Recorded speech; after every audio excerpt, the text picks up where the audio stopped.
बरसात की वह रात कुछ ज्यादा ही खामोश थी। गांव के बाहर बनी पुरानी हवेली पर काले बादल ऐसे मंडरा रहे थे जैसे किसी राज को छुपा रहे हों। हवेली में रहती थी सीमा भाभी। पूरा गांव उन्हें इसी नाम से जानता था। उनके पति की मौत को कई साल हो चुके थे, लेकिन आज तक कोई यह नहीं जान पाया कि वह मरे कैसे। गांव में अक्सर अफवाह उड़ती रहती थी कि रात के समय उस हवेली से किसी के रोने की आवाज आती है। कभी कभी जलती हुई बत्ती अपने आप बुझ जाती, और कई लोगों ने कसम खाई थी कि उन्होंने खिड़की में किसी औरत की परछाई देखी है। इसी बीच गांव में नए पुलिस इंस्पेक्टर अमन सिंह की पोस्टिंग हुई। अमन पढ़ा लिखा और तर्क पर भरोसा करने वाला इंसान था। उसे भूत प्रेत की बातों पर बिल्कुल यकीन नहीं था। जब गांव वालों ने हवेली की शिकायत की तो अमन ने फैसला किया, आज रात मैं खुद जांच करूंगा।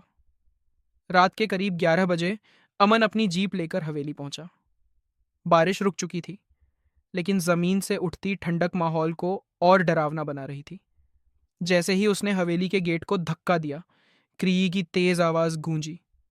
अमन के दिल में हल्की सी सिहरन दौड़ गई, मगर उसने खुद को संभाला। अंदर अजीब सी गंध थी, सीलन और धुएं की मिलीजुली। तभी सीढ़ियों से धीमी आवाज आई। कब? कौन है? अमन ने टॉर्च जलाकर ऊपर देखा। सफेद साड़ी में सीमा भाभी खड़ी थी। उनका चेहरा पीला था और आंखों के नीचे गहरे काले घेरे। मैं पुलिस इंस्पेक्टर अमन सिंह हूं, अमन बोला। कुछ शिकायतें आई थीं, इसलिए सीमा भाभी ने बिना कुछ कहे रास्ता दे दिया। हवेली के अंदर कदम रखते ही अमन को अजीब सा एहसास हुआ, जैसे कोई उसे देख रहा हो।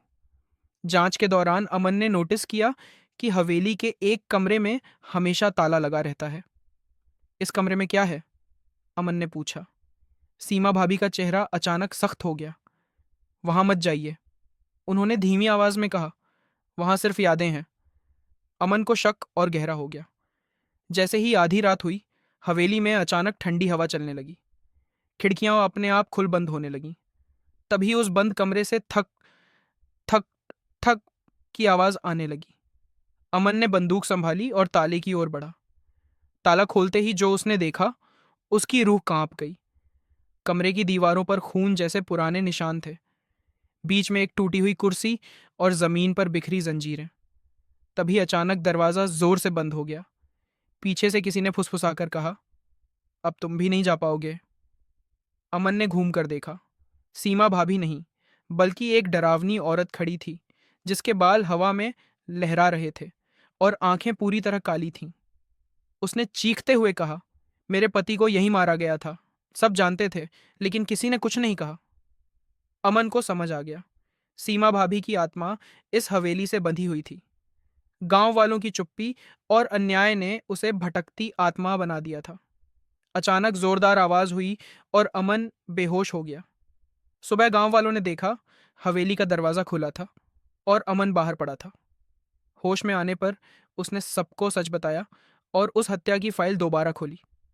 कुछ दिनों बाद हवेली तोड़ दी गई और सीमा भाभी की आत्मा को शांति मिल गई।